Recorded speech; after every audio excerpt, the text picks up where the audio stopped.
cherished rerun. Thank you.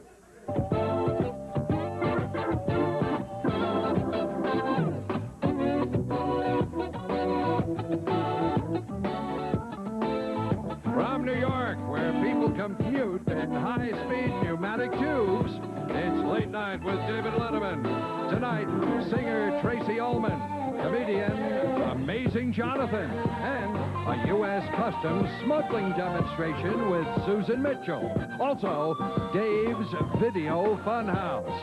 And now, this year's NASCAR champion, David Letterman.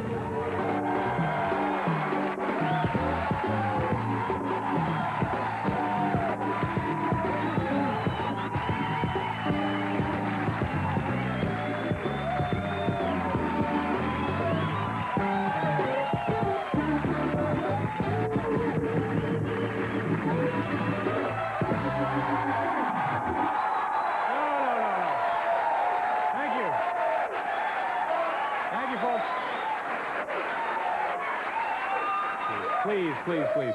Thank you very much, ladies and gentlemen. Welcome to the show. And for those of you just tuning in for the first time, my name is David Letterman. I'll be the host of the festivities for the next fun-filled 60 minutes. Boy, Paul, did you read about this today? Excuse me. I'm sorry, modern Lord, technology. are you all right? Yeah. Synthesizers and comedy don't go together. Now, what happened over there? I caught you at a bad moment? The thing just sort of exploded on me, but it went nuts. Yeah, all right. It's fine. So anyway, Did I read? Ronald Reagan today announces a big shakeup in his staff. Now, let's see if we can get this straight.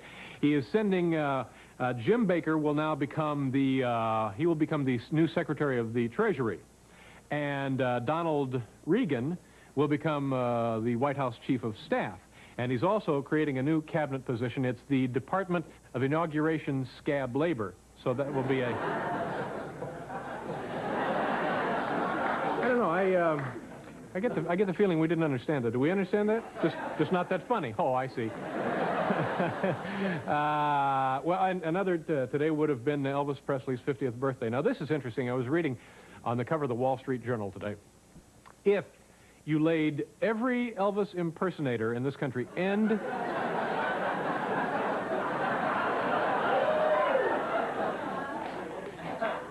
In addition to that, if you laid them... Oh, boy. Boy, that's an ugly thought, isn't it? Gee, that's much worse than what I was thinking of, but...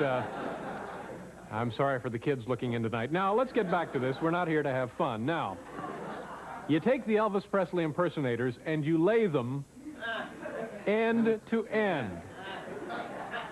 You'd probably want to get yourself a steamroller as quickly as you could.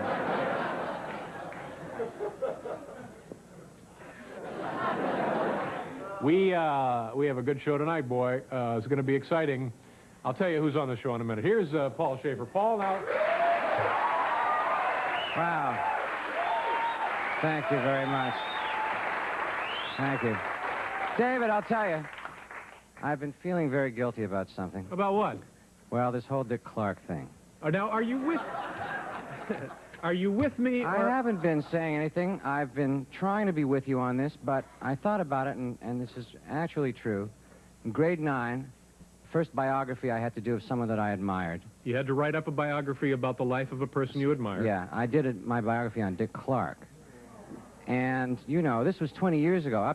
So this was just a biography of where he was up to by that point. Yeah. 20 years ago. So that really wouldn't cover the blooper years, would it? I don't know. No. But the cat, I had a feeling you were soft on this deal. He is the world's oldest teenager. Right. I have his book about looking good, skin care. You know. Well, that's fine. He can... I'm not saying he can't write any more books. We just have to get him off TV. But he can still do bandstand. Oh, I'm sorry. I keep forgetting the bandstand. Yes, he can have bandstand. Can bandstand come on 5 days a week like it used to be when I was in school? One day on Saturday afternoon, that's perfect. And then he can do his little radio countdown show. You can do that on the radio. Yeah. Can you know what also I'm really angry about now is guys on soap operas who have hit records. Thank you.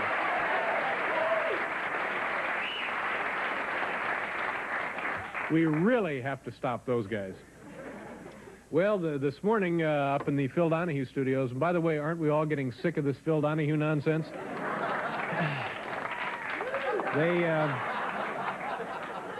He's been in town one day doing the show up there, and already NBC throws a party for this guy. Okay, some of our staff members were invited. You saw Phil. There's Phil. Now, this is like 10 o'clock in the morning. All right, there's the cake. Look at that beautiful cake. I've never had a cake like this. No. We've been on the air 3 years. We've had one lousy little ad in TV Guide. One stinking little ad. Look at this. He gets a cake. He's been here one day. He gets a cake.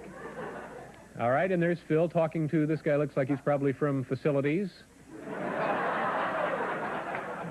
How do you like the studio, Phil? Pretty nice, huh? Yeah, okay. No, we don't get any of that. And what do we have here? This is, now this is a member of our staff. And she was up there, and what happened here, Phil apparently, I don't want to say he was drunk, but he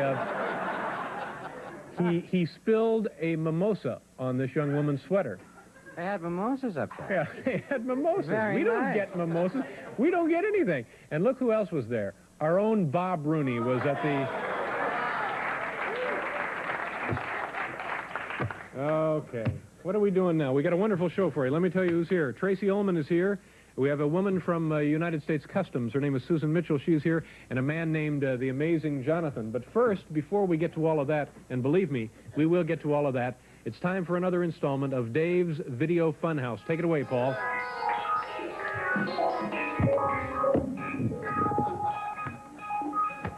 Thank you. These are little games and puzzles and mind teasers you can play at home. Now, this first one is an optical illusion. Is House Speaker Tip O'Neill wider than he is tall? Well, actually, this is a trick question because Tip only seems wider because he stuffed his jacket full of complimentary Danish from the Pages Lounge. So that's kind of a trick one there. Yeah, that guy was from facilities. I'm sure that's what he did. Yeah, we fixed it up real nice for you, Phil.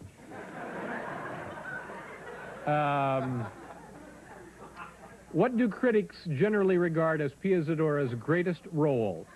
Was it her character in the movie The Lonely Lady? Was it her character in Butterfly? Or was it her character in Ghostbusters?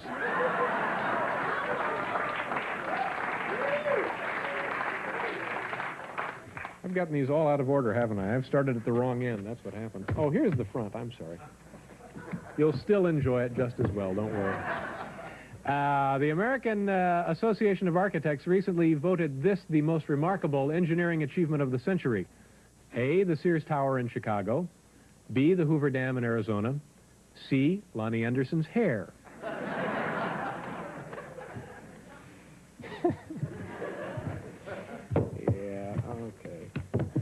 Now, here we have Match the Stars with their most famous activity. First, let's take a look at the stars here if we can.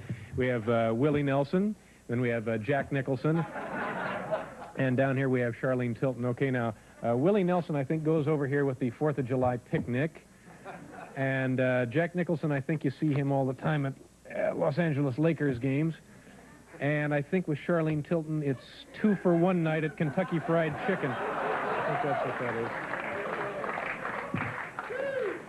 Yes, sir, Phil. We hope you'll be real happy here.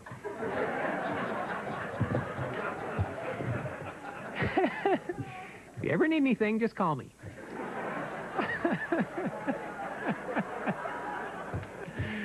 The facilities weasel. All right. Which of the following is not a Neil Diamond movie? A, The Jazz Singer. B, Rocky II. C, The Jazz Singer. D, The Jazz Singer, which is... Maybe not. Oh, now, this is the first. We're actually tonight going to incorporate the use of the computer in our little fun here. We've programmed a computer to calculate the outcome of an imaginary race. Now, just pretend here. Can you match wits with the computer? If actress model Sherry Belafonte were to compete against Triple Crown winner Seattle Slew, who would emerge victorious, Slew or Sherry? Let's go to the computer now. Now, this, obviously, the outcome would depend on whether the competition was acting or a race. So, let's just see. Oh. All right, now...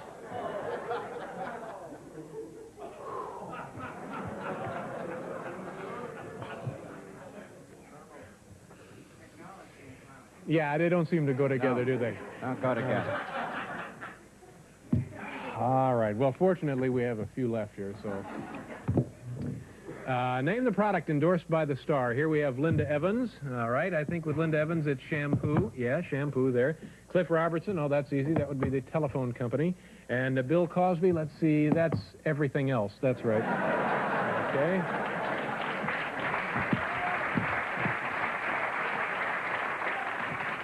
Yes, sir. I bet it gets pretty cold there in Chicago, didn't it, Phil?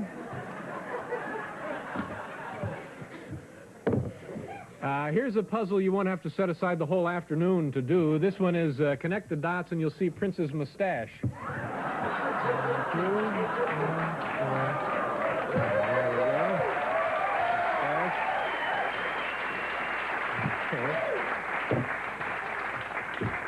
This is Robert De Niro is an actor who values his privacy. I think we all know that. Which of the following has he recently used to discourage fans? A, dark glasses. B, a slouchy hat. C, starring role in Falling in Love. Okay, here we have, this is a problem that will test your ability to navigate some pretty treacherous social waters. Now, imagine, you are the producer of Night of 100 Stars. Actually, it's Night of 100 Stars 2 coming up. You've just signed your 99th star when the Gabor sisters unexpectedly drop by your office. What do you do? Do you choose Zsa Zsa? Or do you choose Ava? Or do you change the name of the show to Night of 99 Stars?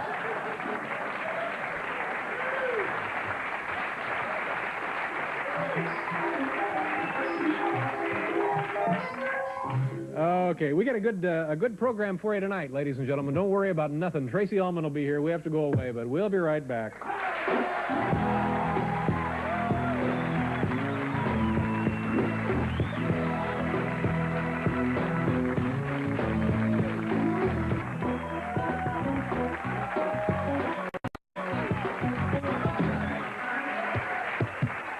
Paul, thank you, folks. We have a wonderful program for you tonight. Our first guest, she's been here before. How long ago? 6 months or so ago? Anyway, well, she's back again tonight. We're happy to have her here. She's a very popular singer, and she is also a talented actress and a lovely young lady. This is her latest album right here. You Caught Me Out. Please welcome Tracy Ullman. Hi, how are you?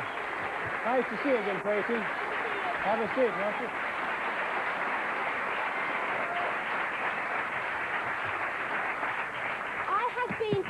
This time I have worn tights because the last time I came on this show I sat like this.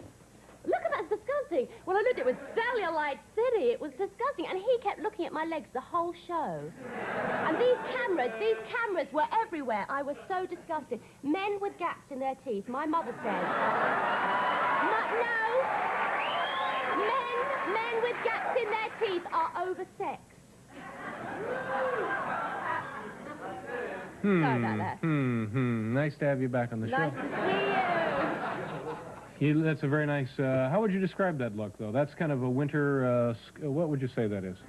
That's Scottish. You're Scottish, aren't you? I mean, I don't know. It's You're not Scottish, no, are I'm you? not Scottish, no. I'm sorry.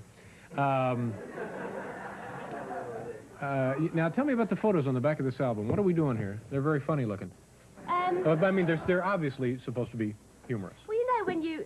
You no, know I know that. You know when you're drunk on a Saturday night, you end up at the station, you've got to go home, and you're all cramming the photo booth and go, well, you just do silly things. It's that, isn't it? I see. It's a photo Now, booth what at about the this one over station. here? Who is... No? That's probably my mother. There, yeah. 1968.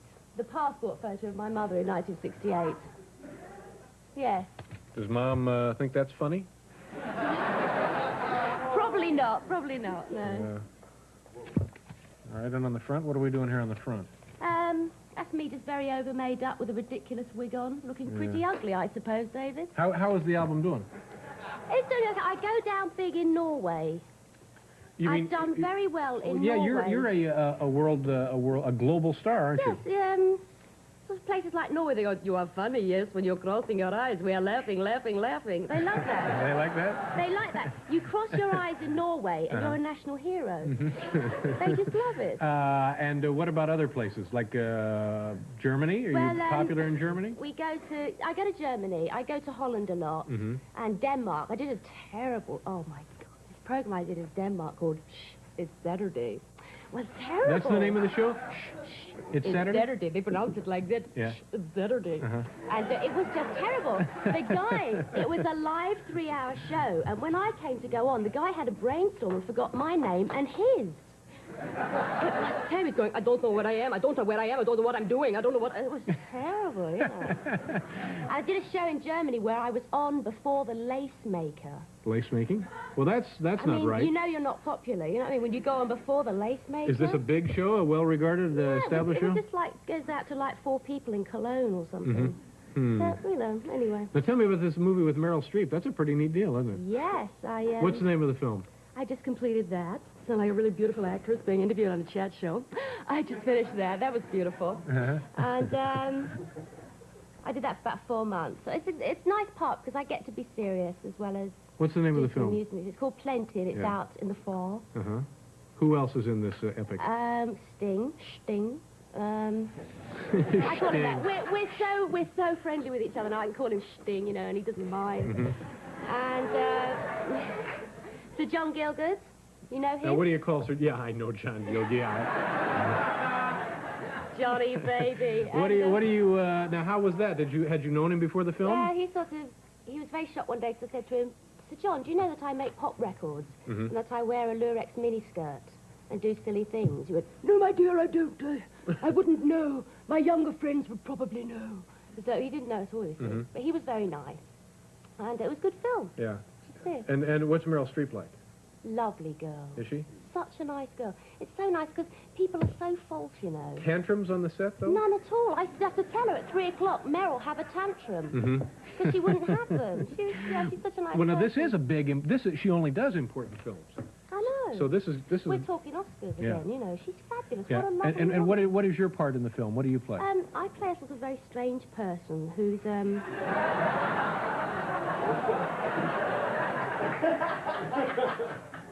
Shut up.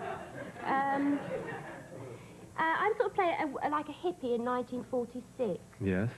I'm very expansive, and I want to be an artist. Yeah. And I want to be an artist 1 minute, and then I end up running a home for women that are bashed about when they're married and things like that. I do lots of offbeat things, and I'm a bit This odd. is a very, very serious film, isn't it? Yes, This is I not... wear lots of strange clothes, and you should see it, you know. Now, what do you want to do? Do you want to sing or do you want to act? Because we're kind of trying to straighten this stuff out. I don't really know. I would like a baby or something like that this year.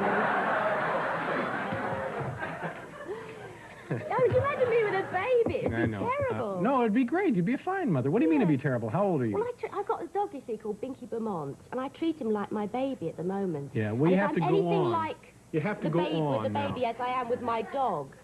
No, you'll be better with the baby. I hope so. Yeah. Have you got children? No, I don't have 2 dogs. You like dogs, don't you? I like dogs. I like children. I like people. dogs. I like people. In fact, I'm having a crazy love affair with the human race. But we'll do a commercial and then we'll come back here with Tracy Ullman.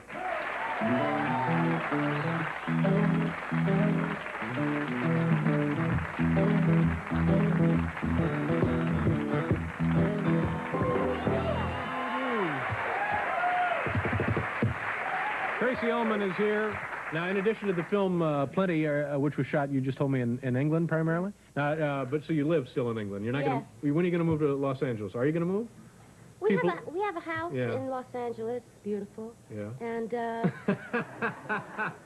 you know, I go there a lot, and I do the rounds, and I see all the casting agents and the assistants with the very wet handshakes. It's really nice to meet you. I think, oh... I like it. It's okay. Yeah. You've done all that, though, haven't you? Done the rounds. No, I'm not highly sought You've after. done the rounds. No. And, you have to put yourself about and meet people, and You I mean, enjoyed I it. think I get quite a kick out of going to places like Lorimar, and they wouldn't believe it that I haven't had my teeth capped and I don't have silicone breasts. Mm-hmm. You know, so I might try for a soap opera. I'd like that. No, That's very good. You bring that up. Now, what do you think Yeah. of this? Guys on soap operas who have hit records. You're talking about I don't know who they are. This little Rick boy. Well, he started it, I think. He's a big Jesse, isn't he? Did that Jesse? Yeah. Jesse, yes, I know who you mean. Yeah. But now there's a whole Look at me, I slew thought of my them. mother. Oh, that Rick boy. Oh, Prince boy. They're marvellous, these youngsters, aren't they? Yeah, but it's not fair, don't you think? Well, One or the other. One or the other. Stay on the soap opera or sing, but don't do well, then both. it's like saying that to me. Oh, Well, I Barbara- am saying that to you. No, I'm sorry. I'm sorry, but Barbara, I mean, Paul, what's his name? He does Rolling Stone ads. I'm sorry, I saw that. Have you seen him on the Rolling Stone ad? Yes, we've all seen it. Haven't we? A classic in his own lunchtime, that is. Now, wait just a darn minute. Now, you don't like it? I haven't seen it. I swear to goodness I have not I'm seen saying nothing. I'm saying nothing. Be your own judge. That's all I'm it. Paul, do you saying. have anything to respond to here? Yes, I do.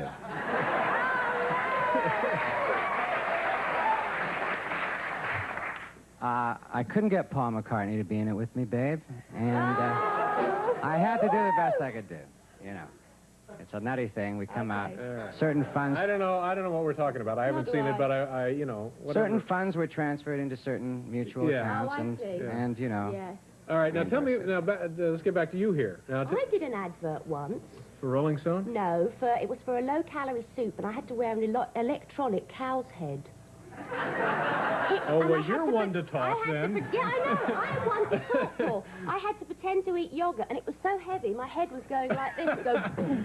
Go, get up, darling, eat the yogurt. So I've done some An adverts. electronic But at cow's least head. I wasn't the mouse. This girl couldn't breathe. This mouse's head was so tight. She's going, she just had a nose job. She's going, I'm going to sue you. Is this a popular brand of soup Yes, it's very popular. in Great Britain? In Great Britain, yes. Now, you just got back from vacation? You look like you've Yes, been someplace sunny. I went to Mexico. Yeah? Yes. Which part of Mexico? Baja, California. Yeah? So British. Baja, California. And How long were you down there? it was full of sort of bossy American families who sort of commandeered all the snorkeling equipment. Do you know the type of people I mean? Oh, sure, yeah. Mom, they haven't got freshly squeezed orange juice. I don't know what to do. I just can't bear it.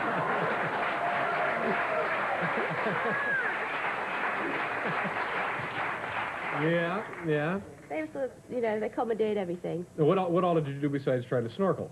Did you go I just fishing? relaxed. I mean, I needed to relax, you Yeah. know. But I didn't have television or newspapers or phone or anything, so I got a wee bit bored. Yeah. How long were you So, there? just over a week, Yeah. you know.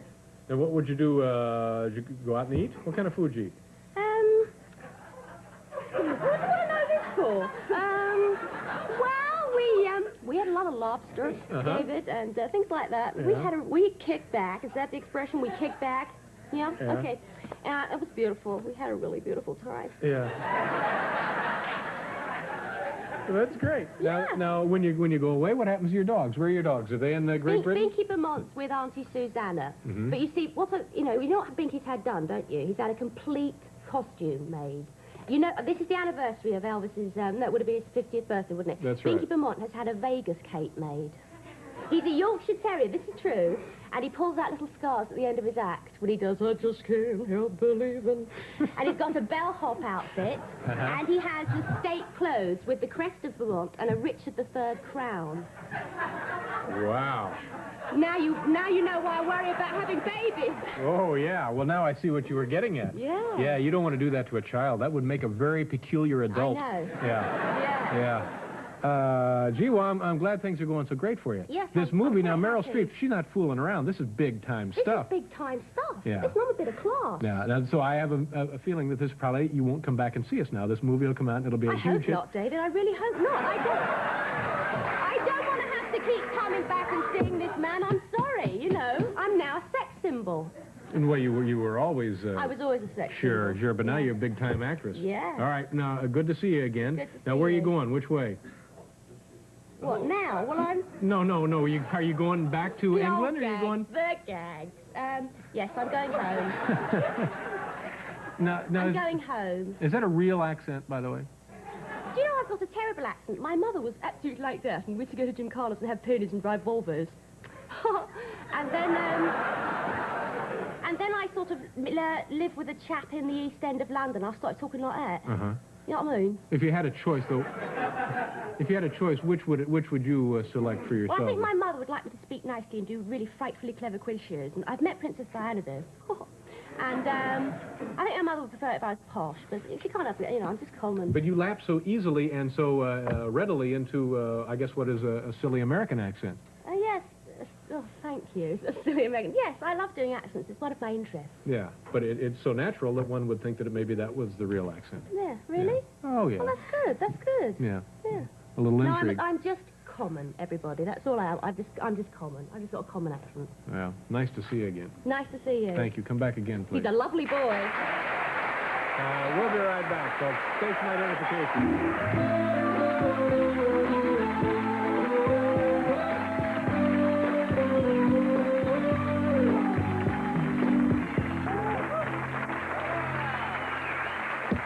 Coming up in the next half hour, we'll have the woman from the United States Customs.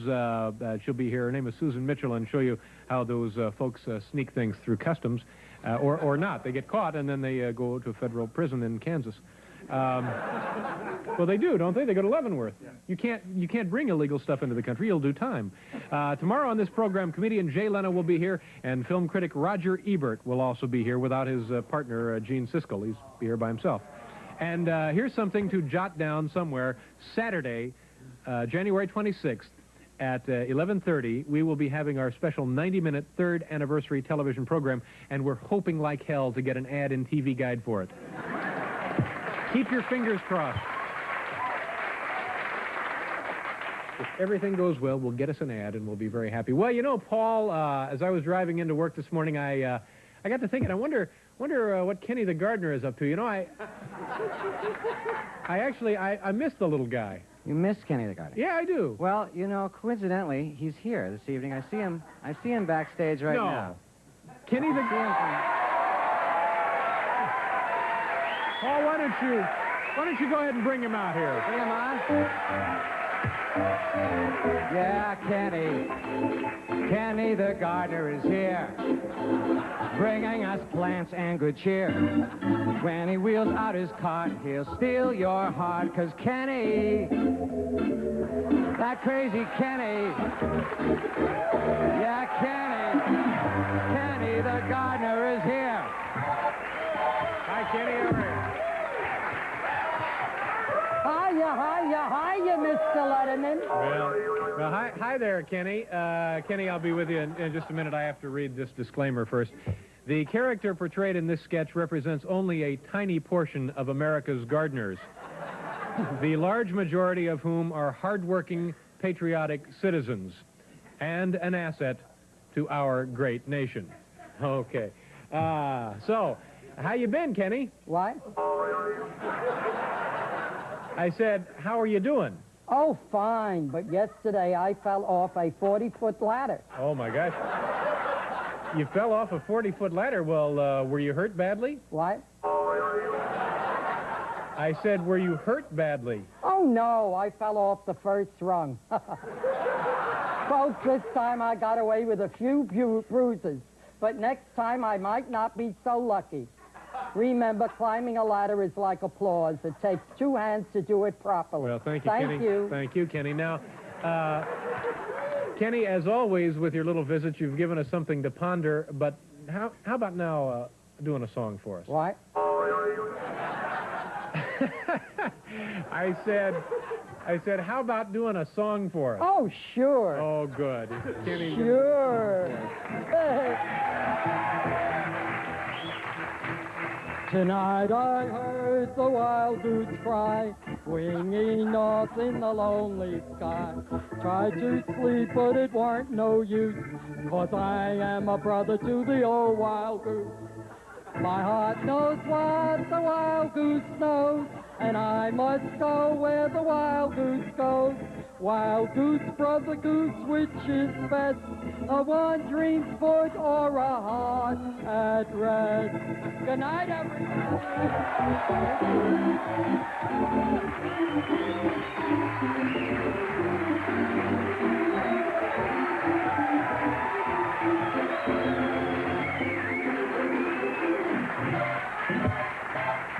We'll be right back to talk about customs and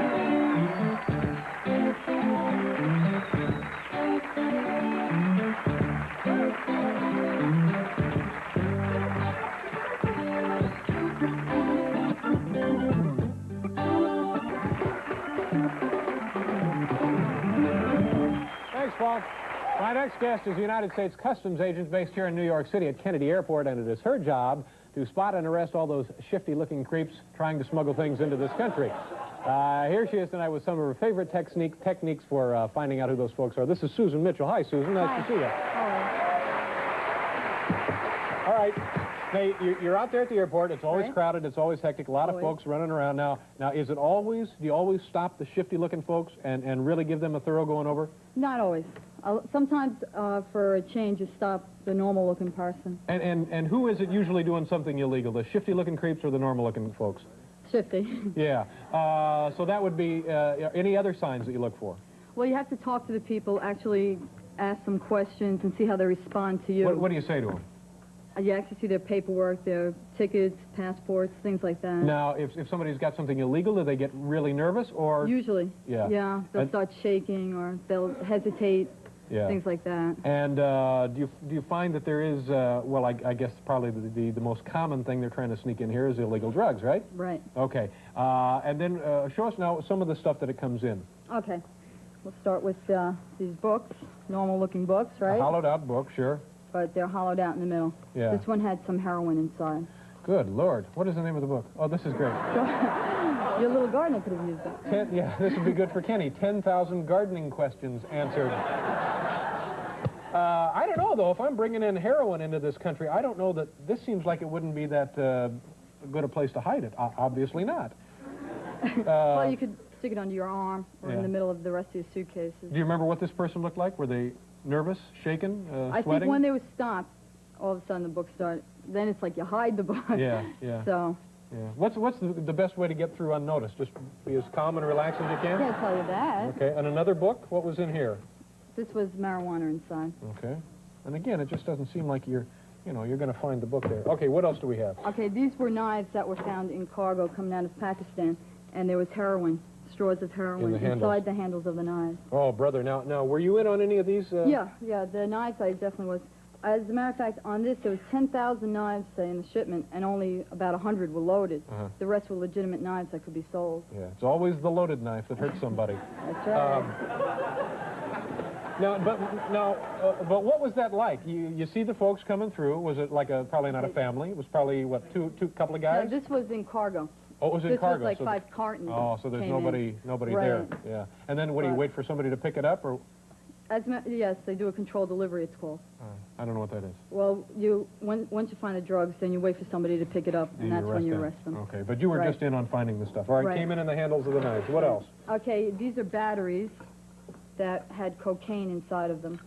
They were also rigged to work for a few minutes by having a smaller battery on top. Oh, I see. So yeah. So what happened with this was there was a young boy coming out of Colombia, and he was very anxious to show the inspector that his flashlight worked. The inspector really didn't care until he kept saying, see, it works, so. Yeah, don't be too eager. Right. Well, actually, we're not trying to give tips to sneak through here, but yeah. How many of these do you average in a week? At Kennedy Airport, there's about 5 to 10 narcotic seizures a week. Yeah. And after that, is it just things that people don't want to pay tariff on when they bring it back from a vacation? Well, there's a lot of different types of contraband, counterfeit currency. People forget to declare some of their merchandise that they bought. They forget. Sure they do. Right. That's what they tell us. Yeah. And sometimes we'll get people trying to bring food in, salami up the sleeve or something. A salami up the sleeve. What a perfect ending to a vacation, isn't it? Now, what were the shoes, Susan? These were both marijuana. Well, now, wait a minute. There seems to be some... you didn't clean these out very well, did Not you? too well, no. All right. And how did you know... Were these shoes being worn at the time? Right, these were being worn. They're a little bit thick. Uh-huh. And how did... And they don't bend when you walk. Now, how did you know that the... Usually. How did you know that this was a person you wanted to shake down? Shake that? Oh. Well, I don't know. That's Miami Vice. I heard it. Right. The person was coming in from Jamaica. Uh-huh. So... Are you more conscious of folks coming in from those countries that might have a reputation for... Right, certain countries we call source countries. Okay, and then the sandals again? What was in there? This was also marijuana. Yeah. Little trace there still. Okay. A little. All right, and tell us what this is. Okay. This is an X-ray now, and the light comes on. Right, okay. This is an X-ray of the abdominal section of somebody coming in from India. Uh-huh. All these little balls here are condoms filled with hash. There were 479 inside this person. Oh, my God. Oh, my God. So now, what happens now? You know, I mean... Right. Now, how did you know this guy was full of... What you have to do is you talk to the people, you ask them why you went to India, and people don't usually go to India just to sightsee. Uh-huh. You know, certain things like that. An unemployed carpenter certainly wouldn't go just to sightsee. But then how did you have enough to go on to take him to have him X-rayed? Because you have to have reasonable belief that he's carrying something, right? Right, based on his documentation and his answers, and the inspector's intuition. That's very important. Yeah. That's probably the most important thing. Oh, well, he might want to have this checked, too, whatever. Okay.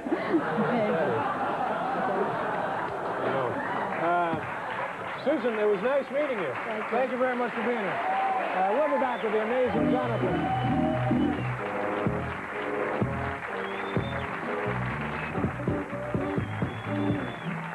My next guest is making his network television debut tonight. He is a very entertaining gentleman and will be appearing soon in person at the Comedy Den in Grand Rapids, Michigan on January 10th through the 12th. Please welcome the amazing Jonathan.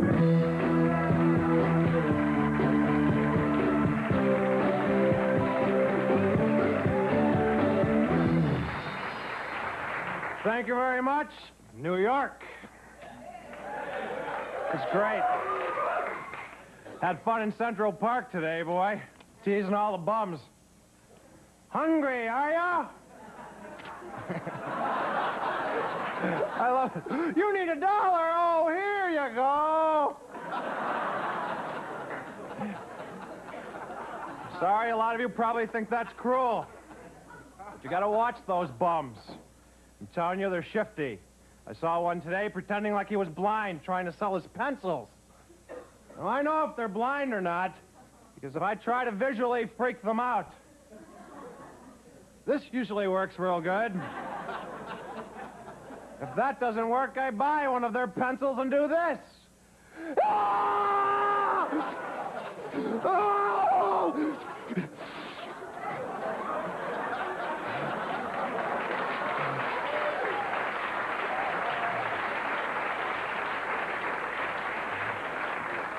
I'm sorry you had to see that. You're saying, what if they really are blind, Jonathan? Then what do you do? Well, then, I feel kind of guilty. I give them $1. You like magic tricks? Good, I got a great magic trick. I just learned this. Somebody throw me a Bic lighter. I need a... Thank you very much. Just about fills that up, doesn't it? Now, don't feel stupid. You can see you're not alone. Who's this gentleman behind the camera here? Sir, do you have a handkerchief? Behind the... You have a handkerchief? Go like this. You have something... Okay. No, it was bugging me. It was really bugging me. I can't concentrate with that hanging there. All right? The magic hanky. Keep your eyes... You like birds? No. You're a man after my own heart. I hate them.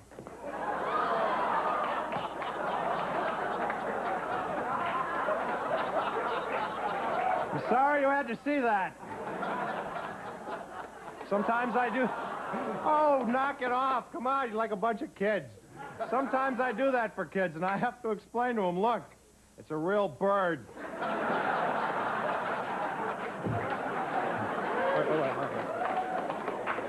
Hey, remember these when you were a kid? These were great.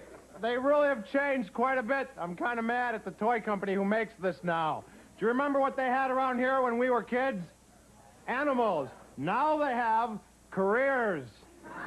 I'm serious. I don't think a 5-year-old should be forced into making a career decision.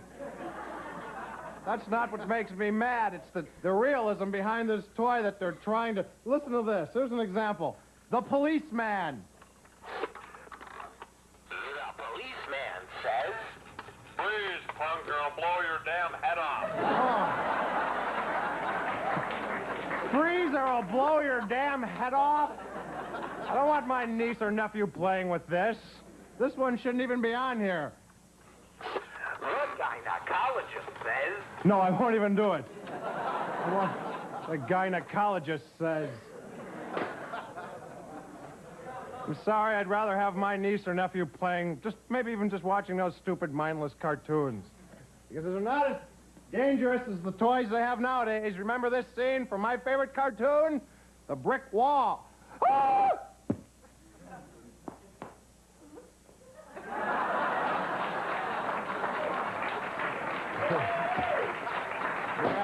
You don't see humor like that anymore.